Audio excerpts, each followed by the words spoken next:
and welcome to another chapter of reading. We're in for a very, very short one, so let's get started, shall we? Chapter 27, The Final Hiding Place. There was no means of steering. The dragon couldn't see where it was going, and Harry knew that if it turned sharply or rolled in midair, he would find it impossible to cling onto its broad back. Nevertheless, as they climbed higher and higher, London unfurling below them like a gray and green map, Harry's overwhelming feeling was of gratitude for an escape that seemed impossible. Crouching low over the beast's neck, he clung tight to the metallic scales, and the cold breeze was soothing on his burned and blistered skin. The dragon's wings beating in the air like the sails of a windmill. Behind him, whether from delight or fear he couldn't tell, Ron kept swearing at the top of his voice, and Hermione seemed to be sobbing. Aww. After all this time, you're still not used to heights, Hermione? It's okay. We all have our strengths and weaknesses. After 5 minutes or so, Harry lost some of his immediate dread that the dragon was going to throw them off, for it seemed intent on nothing but getting as far away from its underground prison as possible. But the question of how and when they were to dismount remained rather frightening. He had no idea how long dragons could fly without landing, nor how this particular dragon, which could barely see, would locate a good place to put down. He glanced around constantly, imagining that he could feel his scar prickling. How long would it be before Voldemort knew that they had broken into the Lestrange's vault? How soon would the goblins of Gringotts notify Bellatrix? How quickly would they realize what had been taken? And then, when they discovered that the golden cup was missing, Voldemort would know, at last, that they were hunting Horcruxes. The dragon seemed to crave cooler and fresher air. It climbed steadily until they were flying through loops of chilly cloud, and Harry could no longer make out the middle-colored dots of which cars were pouring in and out of the capital. On and on they flew, over countryside parceled out in patches of green and brown, over roads and rivers winding through the landscape like strips of matte and glossy ribbon. "What do you reckon it's looking for?" Ron yelled as they flew farther and farther north. "No idea," bellowed Harry back. His hands were numb with cold, but he didn't dare attempt to shift his grip. He had been wondering for some time what they would do if they saw the coast sail beneath them, if the dragon headed for open sea. He was cold and numb, not to mention desperately hungry and thirsty. When, he wondered, had the beast itself last seen? Surely it would need sustenance before long. And what if at that point it realized it had 3 highly edible humans sitting on its back? The sun dipped lower in the sky, a glittering indigo. Ooh, I love indigo. Such a pretty color. And still the dragon flew, cities and towns gliding out of sight beneath them, its enormous shadow sliding over the earth like a great dark cloud. Every part of Harry ached with the effort of holding on to the dragon's back. "Is it my imagination?" shouted Ron after a considerable stretch of silence. "Or are we losing height?" Harry looked down and saw deep green mountains and lakes, coppery in the sunset. The landscape seemed to grow larger and more detailed as he squinted over the side of the dragon, and he wondered whether it had divined the presence of fresh water by the flashes of reflected sunlight. Lower and lower the dragon flew, in great spiraling circles, honing in, it seemed, upon one of the smaller lakes. "I say we jump when it gets low enough," Harry called back to the others. "Straight into the water before it realizes we're here." They agreed, Hermione a little faintly, and Harry could see the dragon's wide yellow underbelly rippling and the surface of the water. No! He slithered over the side of the dragon and plummeted feet first towards the surface of the lake. The drop was greater than he had estimated, and he hit the water hard, plunging like a stone into a freezing green, reed-filled world. Ouch. He kicked toward the surface and emerged, panting, to see enormous ripples emanating in circles from the places where Ron and Hermione had fallen. The dragon didn't seem to have noticed anything. It was already 50 feet away, swooping low over the lake to scoop up water in its scarred snout. As Hermione and Ron emerged, sputtering and gasping, there's my sputtering, from the depths of the lake, the dragon flew on, its wings beating hard, and at last landed on a distant bank. Harry, Ron, and Hermione struck out for the opposite shore. The lake didn't seem to be deep. Soon it was more of a question of fighting their way through reeds and... why? Why does mud haunt me so? And mud then swimming. And at last they flopped, sodden, panting, and exhausted, onto slippery grass. Hermione collapsed, coughing and shuddering. Though Harry could have happily lain down and slept, he staggered to his feet, drew out his wand, and started casting the usual protective spells around it. When he had finished, he joined the others. It was the first time that he had seen them properly since escaping from the boat. Both had angry red burns all over their faces and arms, and their clothing was singed away in places. They were wincing as they dabbed essence of dinning onto their many injuries. Hermione handed Harry the bottle, then pulled out 3 bottles of pumpkin juice she had brought from Chill Cottage, and clean dry ropes for all of them. They changed and then gulped down the juice. Well, on the upside, said Ron finally, who was sitting watching the skin on his hands regrow. We got the Horcrux. On the downside, your soul, said Harry through gritted teeth, as he dripped it through the singed hole in his jeans onto the angry burn beneath.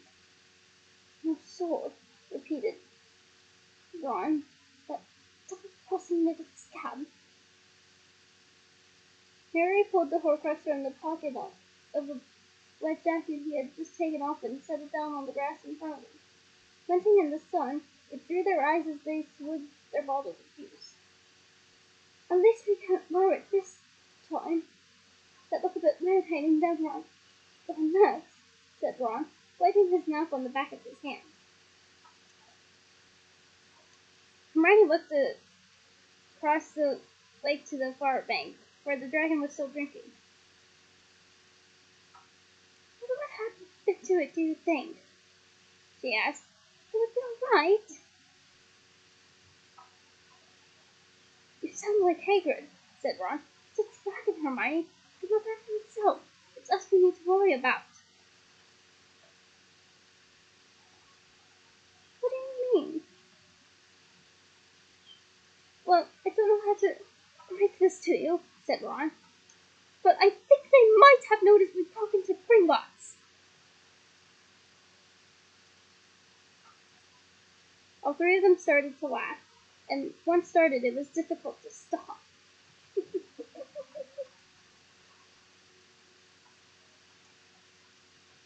Harry's ribs ached. He felt lightheaded with hunger, but he lay back on the grass beneath the reddening sky and laughed until his throat was raw. What are we going to do, though? Said Hermione finally, hiccuping herself back to seriousness.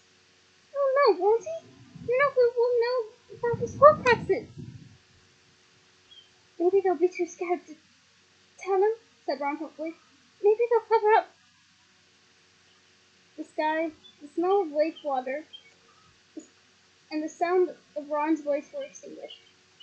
Pain cleaved Harry's head like a sword stroke. He was standing in a dimly lit room, and a semicircle of wizards faced him, and on the floor at his feet knelt a small quaking figure. did you say to me? His voice was high and cold, but fury and fear burned inside him. The one thing he had dreaded, but it couldn't be true. He couldn't see how. The goblin was trembling, unable to meet the red eyes high and focused. Say it again, murmured Voldemort. Say it again. My, my lord, stammered the goblin, its black eyes wide with terror. My lord, we tried to stop them. Imposters, my lord. We've been to the mysterious vault. Imposters. What imposters? I thought Gringotts had ways of revealing imposters. Who were they? It was the Potter boy and two accomplices.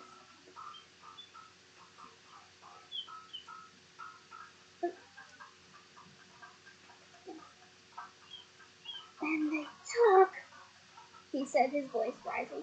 He felt a terrible fear gripping him. That's a nice show of humanity there. I don't. That's an ironic show of humanity there, Voldemort. Tell me, what did they take? A small cup, my lord. The scream of rage, which I will not attempt, of denial, left him as if it were a stranger's. He was crazed, frenzied. It couldn't be true. It was impossible. Nobody had ever known. How was it possible that the boy could have discovered his secret? The elder wand slashed through the air and green light erupted through the room. The kneeling goblin rolled over, dead. The watching wizards scattered before him, terrified. Bellatrix and Lucius Malfoy threw others behind them in their race for the door. And again his wand fell. And of those who were left slain, all of them were burning from the snooze, for hearing about the golden cup. Along amongst the dead he stormed up and down. And they passed before him in vision, his treasures, his safeguards, his anchors to immortality. The dagger was destroyed and the cup was stolen. What if the boy knew about the others? Could he know? Had he already acted? Had he traced all of them? Was Dumbledore at the root of this? Dumbledore, who had always suspected him. Dumbledore, dead on his orders. Dumbledore, whose wand was his now, yet reached out from the ignominy of death through the boy. The boy. But surely if the boy had destroyed any of his Horcrux, he, Lord Voldemort, would have known. Would have felt it. He, the greatest wizard of them all. He, the most powerful. He, the killer of Dumbledore and of how many other worthless, nameless men. How could Lord Voldemort not have known if he himself, most important and precious, had been attacked, mutilated? True, he hadn't felt it when the diary had been destroyed, but he had thought that was because he had no body to feel, being less than ghost. No, surely the rest were safe. The other Horcruxes must be intact. But he must know, must be sure. He paced the room, kicking aside the goblin's corpse as he passed, and the pictures blurred and burned in his boiling brain. The lake, the shack, and Hogwarts. A modicum of calm cooled his rage now. How could the boy know that he had hidden the ring in the shack?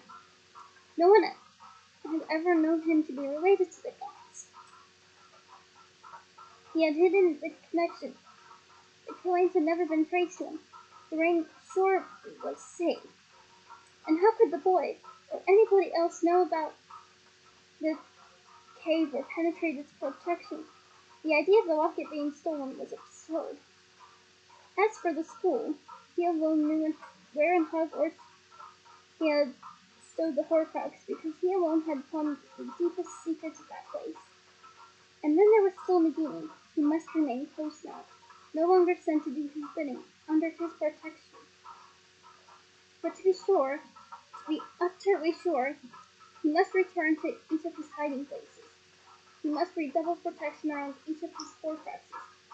A job, like the quest for the Eldoron, that he must undertake alone. Which should he visit first? Which was in most danger? An old unease flickered inside him. Dumbledore had known his middle name. Dumbledore might have made the connection with the bonds. Their romantic home was perhaps the least secure of his hiding places. It was there that he would go first. The lake. Surely impossible. Though a slight possibility was there that Dumbledore might have known some of his past misdeeds through the orphanage and Hogwarts, but he knew that his Horcrux there was safe. It would be impossible for Potter to enter Hogsmeade without detection, let alone the school. Nevertheless, they poured into a word, Snape, to the fact that the boy might try to re-enter the castle. To tell Snape why the boy might return would be foolish, of course. It had been a grave mistake to trust Bellatrix and Malfoy.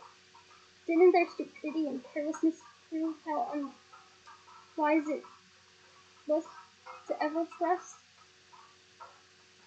He would visit the Gonchag first, then and take Nagini with him.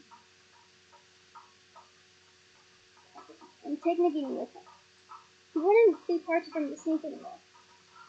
And he strode from the room, through the hall, and out into the dark garden where the fountain played. He called the snake in Parselton, and it flitted out to join him with a long shadow. Harry's eyes flew open as he wrenched himself back to the present. He was lying on the bank of the lake in the setting sun, and Ron and Hermione were looking down at him. Judging by their worried looks and the continued prodding of his scarf, the sudden excursion into Voldemort's mind hadn't passed unnoticed. He snuggled up, shivering, vaguely surprised that he was still wet to his skin, and saw the cup lying innocently in the grass before him. And the lake, deep blue, shone with gold in the failing sun. He knows. His own voice sounded strange and low after Voldemort's high screams. He knows. And he's already going, and he's going to check where the others are. And the last one, who was already on his feet, is at Hogwarts. I knew it! I knew it! What? Ron was gazing at him, but Hermione sat up, looking worried. Well, what did you say? How do you know? I saw him find out about the cup. I was in his head. Harry remembered the tones. He's seriously angry. And scared, too. He can't understand how we knew. And now he's going to check the others are safe. The ring first. He thinks the Hogwarts one is safest, because Snape's there.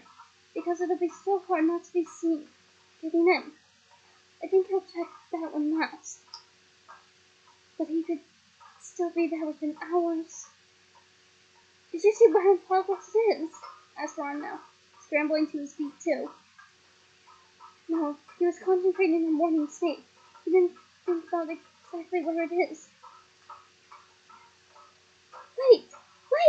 Cried Hermione as Ron caught up to the Horcrux and Harry pulled out the invisibility cloak again. We can't just go. We haven't got a plan. We need to get going, said Harry firmly. He had been hoping to sleep, looking forward to getting into the new tent. But that was impossible now. Can you imagine what he's going to do once he realizes the ring and the locket are gone?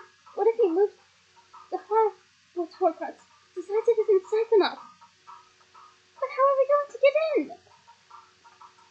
We'll go to Hogsmeade, said Harry, and try to work something out once we see what the protection around the school's like.